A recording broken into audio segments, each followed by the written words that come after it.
ক'বা কি ক'বা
মই ভাবো যে আমাৰ মহাপুৰুষ শ্ৰীমন্ত শংকৰদেৱ মহাপুৰুষ শ্ৰীমন্ত মাধৱদেৱ আৰু মাধৱদেৱৰ পৰম শিষ্য শ্ৰী শ্ৰী বদলা পদ্মমাতাৰ আদৰ্শৰে আমি অসমীয়া সমাজখনক সকলো সময়তে শক্তিশালী কৰি ৰাখিব লাগিব সাংস্কৃতিক কাৰ্যসূচীৰ যোগেদি আমি চিন্তা চৰ্চাৰ যোগেদি আমি সমাজখনৰ মাজত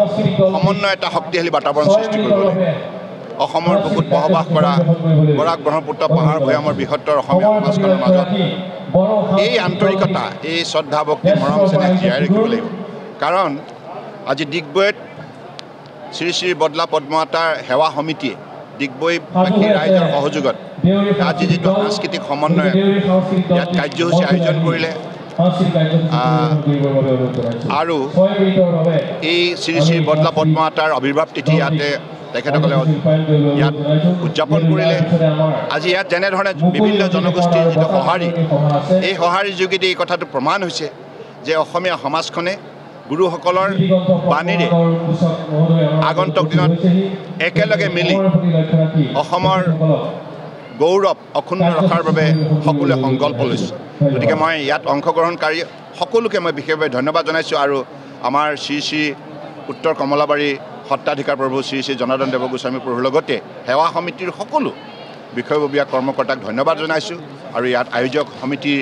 কৰ্মকৰ্তাসকলকো ধন্যবাদ জনাইছোঁ বিশেষকৈ ডিগবৈ অঞ্চলৰ ৰাইজ আৰু ইয়াৰ স্থানীয় বিধায়ক সুৰেণ ফুকন ডাঙৰীয়াকৈ ধন্যবাদ জনাইছোঁ কাৰণ সকলোৰে সহযোগত আজি এই সভা এই অনুষ্ঠান বৰ সুন্দৰভাৱে সফল হৈছে আৰু মই ভাবোঁ যে এনেধৰণে মহান মানৱীয় বাণীৰে আগন্তুক উঠি অহা প্ৰজন্মক আমি একোগৰাকী আদৰ্শ ব্যক্তি হিচাপে গঢ় দিয়াৰ ক্ষেত্ৰত আমি বিশেষ কাৰ্যসূচী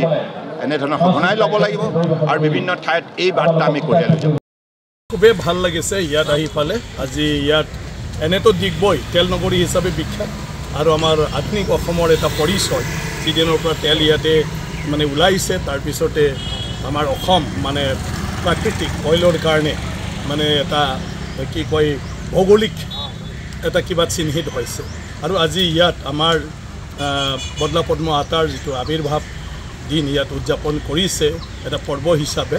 আৰু তাতে আমাৰ সকলোৰে শ্ৰদ্ধাৰ আমাৰ প্ৰভু জনাৰ্দন গোস্বামী ডাঙৰীয়াই আজি মানে বিভিন্ন জাতি জনগোষ্ঠীক আমন্ত্ৰণ জনাই পেলাই এটা জনগোষ্ঠীয় সাংস্কৃতিক সংগম বুলি অনুষ্ঠান কৰিছে আৰু হিটোৰ নামত অসমৰ প্ৰত্যেক মানে কোণাৰ পৰাই মানে আজি ইয়াত সকলো জাতি জনগোষ্ঠীয়ে নিজৰ নিজৰ সাংস্কৃতিক দলক লৈ পেলাই ইয়াত আহি সবে একেলগে মানে তেওঁলোকৰ মানে কি কয় সংস্কৃতি প্ৰদৰ্শন কৰিছে আৰু এই পৰিৱেশটো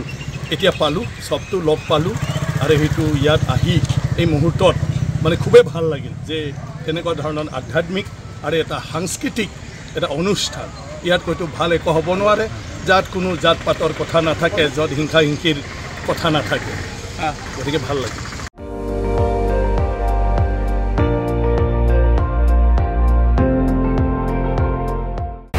আপুনি চাই আছে ND24 সৰ্বশ্ৰেষ্ঠ নহয় সৰ্বোত্তমৰ দৌৰ